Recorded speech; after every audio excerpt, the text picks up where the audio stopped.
Hello and welcome to Park Essen. My name is Jake, and today we're going to be talking about Mumbo Jumbo. Mumbo Jumbo is a roller coaster located at Flamingo Land Resort in Yorkshire. It's been operating since 2009. Now, Mumbo Jumbo is an L Loco model built by American manufacturer S&S. It was the second coaster of its kind. It has a height of 98.4 feet. Features two, arguably three inversions. We'll get onto that. It reaches 4 Gs of force and features a 112-degree drop.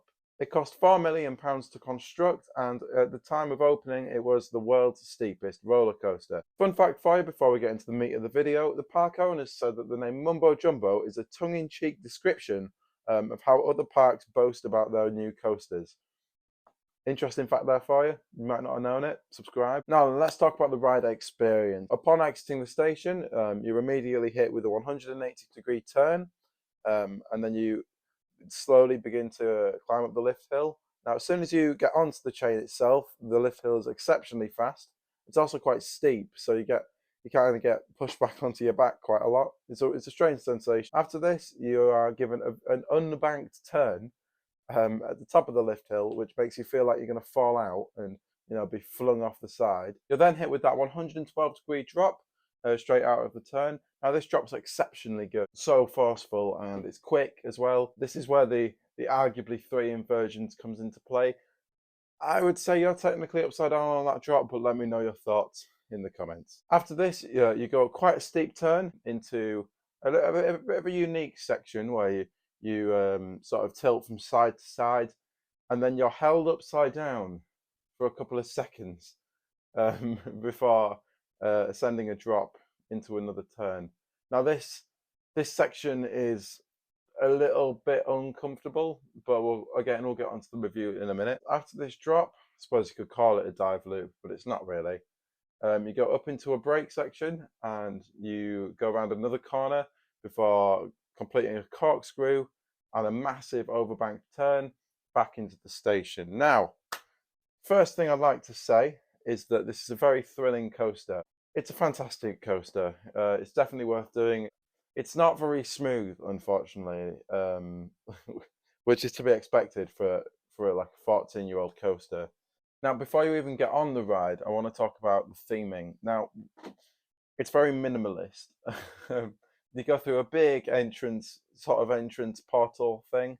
There's these little sort of Mayan characters, but they're very loosely dotted about. There's a couple on the top, but I think that's it. Operations on this coaster are a little bit hit and miss. So the throughput on an S&S or Loco is always going to be low due to the small cars and just the way the block sections work on the track. You can be waiting upwards of 2 hours on a quiet day for Mumbo Jumbo, or on a reasonably quiet day. They don't tend to put on more than 2 trains, which is a little infuriating. Spending half your day in the queue line for Mumbo Jumbo. They also don't have a separate load and dispatch bay anymore. They used to. So there used to be a separate place to get off and get on, and you could get people on and off at the same time, which made it a little bit quicker.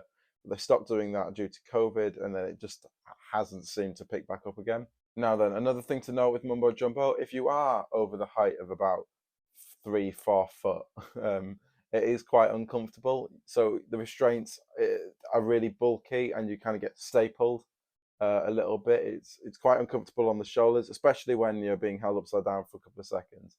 It can be exceptionally rough as well at some points. Sort of the overbanked turn at the end, the track profiling on there is a little bit presumptuous, to say the least. Most of the ride's fine, but as I said, it does dig into your shoulders, which it hurts quite a lot, especially as a taller person like myself.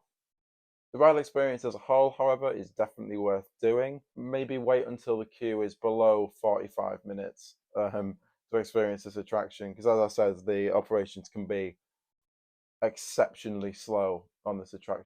What would I rate this coaster out of 10? Probably a 7, I would go for. I think if you're going to the park, it's definitely worth doing. It's a really good coaster. I wouldn't do it more than once in a day, but just the overall experience, and it's definitely worth doing, I think. Let me know your thoughts on this coaster down in the comment section below.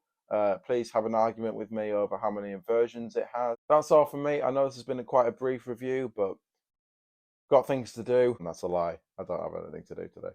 Anyway, thank you for watching. If you enjoyed this video and you want to see more, then make sure to subscribe. Leave a like if you enjoyed, and I'll see you in the next one. Bye.